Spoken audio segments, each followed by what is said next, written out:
Russia and China often call each other the no-limits friends. Vladimir Putin and Xi Jinping have gotten closer than ever. Their militaries regularly hold joint exercises. Putin and Xi say they're standing up to the West. But their bonhomie is a mirror image of what the United States and Canada have enjoyed for years.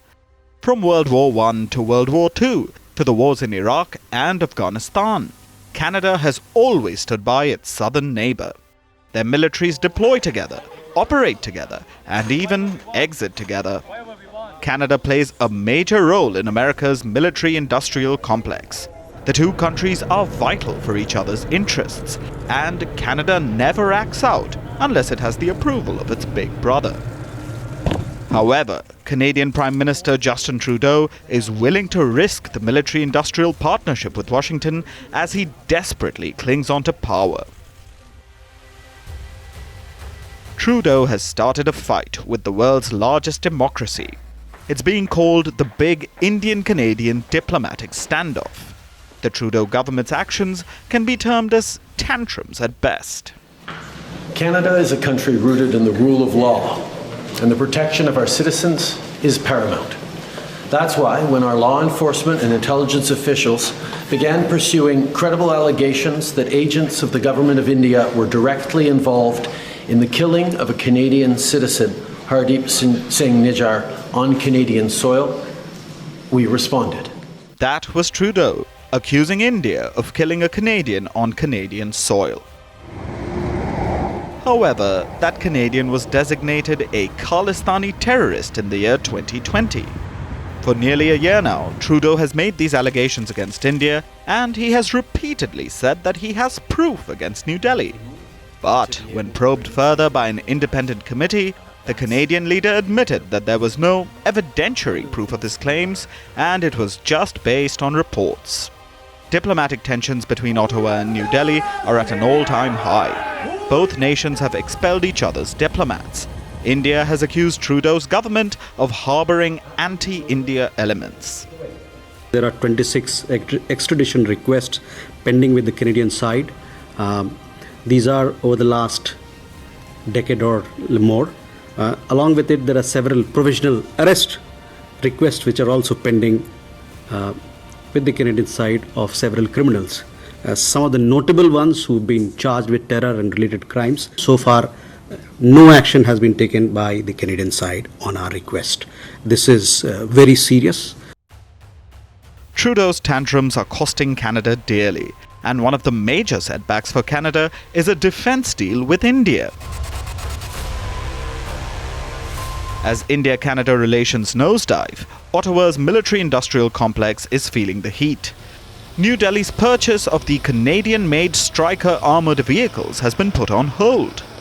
The deal was negotiated in June, when America's National Security Advisor Jake Sullivan visited India. Sullivan had been lobbying on behalf of Canada. But Trudeau's latest tantrums have washed away America's efforts.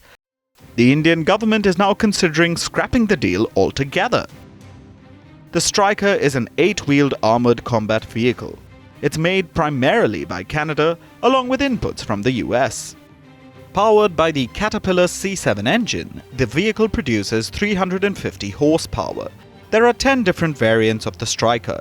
However, the most common ones are the armoured personnel vehicles, the mobile gun system with 105mm artillery, 120mm mortar carrier systems, the anti-tank missile carrier, and the nuclear biological chemical resistance vehicle. Inducted over 2 decades ago, the Stryker has plenty of combat experience, and it's been deployed by the US in Iraq, Afghanistan, and Syria. The United States remains the biggest operator of the Stryker, but it's also used by North Macedonia, Thailand, and Ukraine. India was going to be the next big customer. Washington had convinced New Delhi to jointly produce the Stryker, with the Indian Armed Forces getting at least 500 units. But Trudeau's tantrums have sunk the Stryker deal, and New Delhi is turning to solutions at home. With the Stryker deal in disarray, India's defense firms are rising to the challenge. the Indian Wheeled Armoured Platform, or WhAP, has drawn attention. The WhAP is a joint collaboration between the state-run Defence Research and Development Organisation, or DRDO, and the private firm Tata Advanced Systems. The vehicle was first inducted in the year 2017. It's currently being used by the Indian Armed Forces in small numbers. Like the Stryker, it's an 8-wheeled armoured vehicle. It has multiple variants like the Infantry Fighting Vehicle, the 105mm light tank, the 120mm mortar carrier, and it can also be used in nuclear, chemical, radiological and biological warfare. So, how do the two stack up against each other? And should India consider the WhAP over the Stryker? Well, both the vehicles can carry 11 infantry troops with full gear. The WhAP weighs 24 tons, while the Stryker is at 20 tons. The Indian vehicle has a higher power-to-weight ratio of 25 compared to the Stryker's 17. This gives it an advantage in India's high-altitude regions. The WhAP has an operational range of 500 kilometers, while the Stryker maxes out at 480 kilometers. And both the vehicles can achieve a top speed of 100 kilometers per hour. The biggest advantage that the Indian WhAP has is its price tag. Priced at about $2.5 million per unit, it's about half of what each Canadian Stryker costs. And it doesn't come with any additional political baggage. As India weighs its options, Morocco has made its decision. The Indian-made WhAP is Rabat's choice. The North African country will equip its armed forces with 150 WhAP units jointly produced with India. Trials of the vehicle have been ongoing in Morocco for several months. The Moroccan army is pleased with the WhAP's performance, and Rabat says that this is just the beginning of India-Morocco ties. Since the visit of His Majesty in 2015, on the margin of India-Africa Summit, we have been able to reach new heights, both in terms of cultural exchange, in both of economic exchange, in terms of presence of Indian companies. So if only I want to talk in terms of numbers, we moved from $1.1 billion in 2015 to 4.2 billion record high in 2022. And then we moved from 13 Indian companies to 45 Indian companies and more than 200 which are linked indirectly.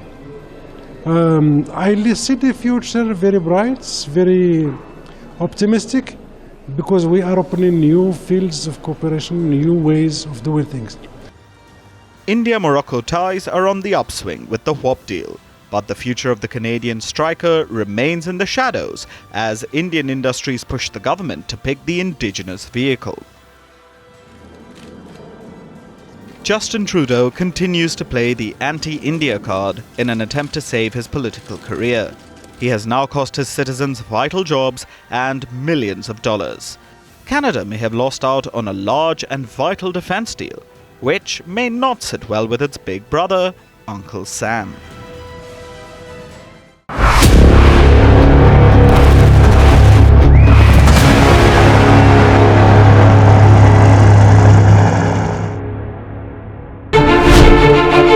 Firstpost decodes the U.S. election, explains how America chooses its president,